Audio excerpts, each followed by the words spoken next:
Donc moi, je suis scientifique, donc à la base, je ne suis pas cuisinier, je ne suis que scientifique, mais j'ai la chance de travailler avec et de collaborer avec notamment Thierry Marx.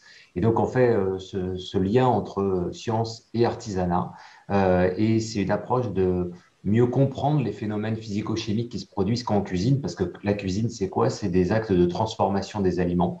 Ça caramélise, ça oxyde, ça brunit, ça devient croustillant. Donc essayer de comprendre le pourquoi des choses est toujours intéressant pour maîtriser les préparations.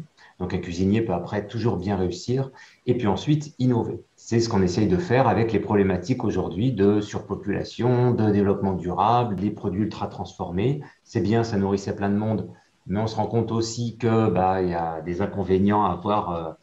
Est-ce qu'un produit avec une DLC de 3 semaines, évidemment, c'est pas par magie, hein, donc il a fallu rajouter des choses dedans. Et puis la recherche, je terminerai avec ça, sur des nouveaux outils, nouvelles casseroles de demain, le nouveau four de demain, le nouveau moyen de cuire, d'extraire des saveurs. C'est bien, mais il faut savoir à quelle température justement s'extrait certaines saveurs, à quelle température on peut garder certaines saveurs, comment concentrer sans chauffer, par exemple. Voilà, c'est des choses qu'on met en place à Orsay. Donc c'est ça la cuisine, c'est avant tout du plaisir et des émotions. Mais pour accompagner ces émotions, il faut des connaissances et de la technologie. Donc, moi, je suis ingénieure en agroalimentaire, tout juste diplômée. Et je suis spécialisée en formulation alimentaire, c'est-à-dire que je travaille pour développer des produits alimentaires innovants, plutôt pour l'industrie alimentaire. Et donc pour ça, j'utilise les connaissances qui sont produites notamment par la science pour un peu comprendre comment les ingrédients et les procédés impactent les produits et créer des produits qui correspondent aux attentes des gens. J'ai aussi un master un peu plus spécialisé en nutrition. Et donc, oui, je travaille notamment sur la suppression des additifs, puisque c'est un des grands thèmes actuels dans l'alimentaire et dans la fabrication de nouveaux produits. Pour développer ces produits, pour moi, l'approche culinaire, elle est très importante parce que elle permet de garder le goût au centre de nos préoccupations.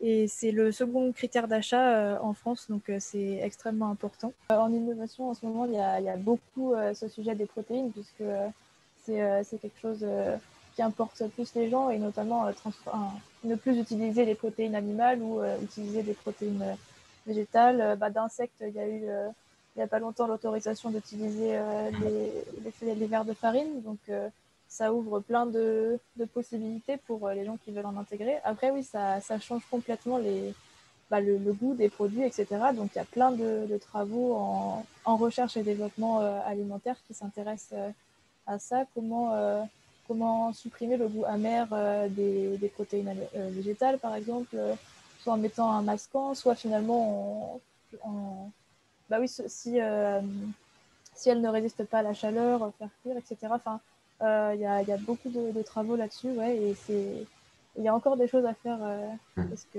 on sent, enfin, on a testé par exemple des biscuits faits à partir de protéines végétales et on sent quand même une grosse différence. Donc, il y a encore des choses à faire pour améliorer ça.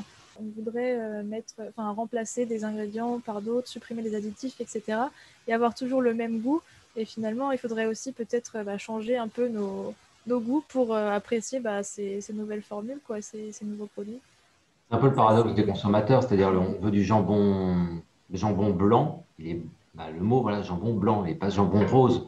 N'empêche que vous enlevez les sels nitrités, vous faites un espèce de jambon gris, il ne vend pas. En recherche et développement alimentaire, c'est assez fréquent de faire des tests sur donc, un panel de personnes. Alors, selon ce qu'on veut montrer, c'est des gens qui sont entraînés, c'est-à-dire qui ont l'habitude de goûter ce genre de produit, ou à l'inverse, qui sont, on dit, naïfs, donc qui connaissent pas vraiment, les caractéristiques du produit. Et donc, si on veut montrer qu'un produit sera acceptable, on va le faire goûter à, par exemple, une centaine de personnes. Et voir qui l'accepte, qu'est-ce qui ressort de ces analyses. Donc, souvent, dans les analyses sensorielles, les gens disent ce qu'ils aiment pas, ils peuvent noter le produit. Alors après, ils peuvent noter la texture, le goût, etc.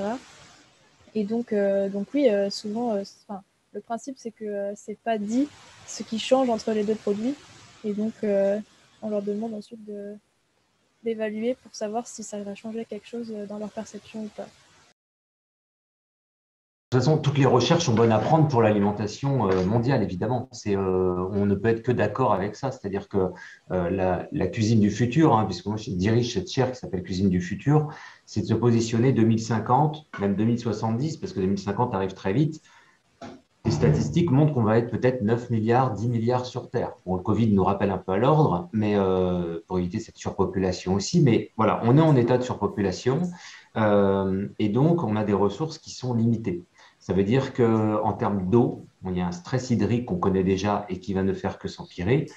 On voit bien que l'agriculture, tout ce qui est le ratio protéines animales, protéines végétales, est en train de changer. Mais pour ça, il faut accompagner. Ce n'est pas le coup de se dire, bah, tiens, je vais enlever des protéines animales, je mets des fibres de petits pois à la place ou de pois chiches et puis ça fera l'affaire. Ça marche plus ni en texture, ni en saveur, ni en stabilité. Donc c'est et d'un point de vue assimilation aussi. Hein. C'est-à-dire que le gros truc, c'est que on n'est pas des ruminants, on n'est pas des vaches. Hein. Donc, c'est-à-dire on n'est pas capable de manger végétal cru, etc.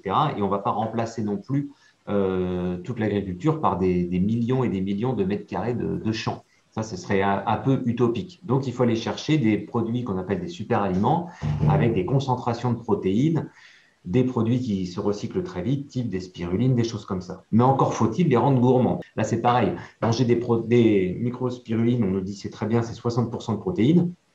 Ben, sauf qu'il faut les manger, hein. Ça sent l'aquarium, c'est pas si simple. Et est-ce qu'on va les ingérer correctement, les bio-assimiler proprement aussi? Donc tout ça, il y a plein de problématiques. Donc l'alimentation mondiale de demain, comme je vois sur la question, c'est répondre à tout ça. Les enjeux d'eau, les enjeux protéines animales, protéines végétales et la notion de déchets. On essaye, nous, dans la cuisine, de réfléchir aujourd'hui aussi. Il n'y a pas que l'esprit cuisine, il y a la réflexion. Si je prends une carotte, eh bien, je vais utiliser la carotte, j'utilise la peau, j'utilise la fan, j'utilise toute ma carotte, c'est-à-dire qu'il n'y a pas de déchets. Le peu de déchets que je vais avoir, j'ai un composteur à côté. Donc, voilà, je composte mes déchets qui vont m'être utiles parce que j'ai un petit jardin aromatique. On a vraiment beaucoup de réflexion. On fait de l'extraction. Quand on fait de l'extraction, par exemple, de betterave, je prends un exemple. La betterave, on va extraire, on va récupérer le betterave, mais entre guillemets, tout le déchet, eh bien, soit on va le faire sécher, ça va nous faire une poudre, soit on va l'utiliser, par exemple, moi, je vais faire des tuiles crues, en fait, que je vais déshydrater. Voilà, donc il y a toujours une réflexion pour éviter de jeter, en fait. La cuisine de demain, c'est ça aussi, c'est de réfléchir.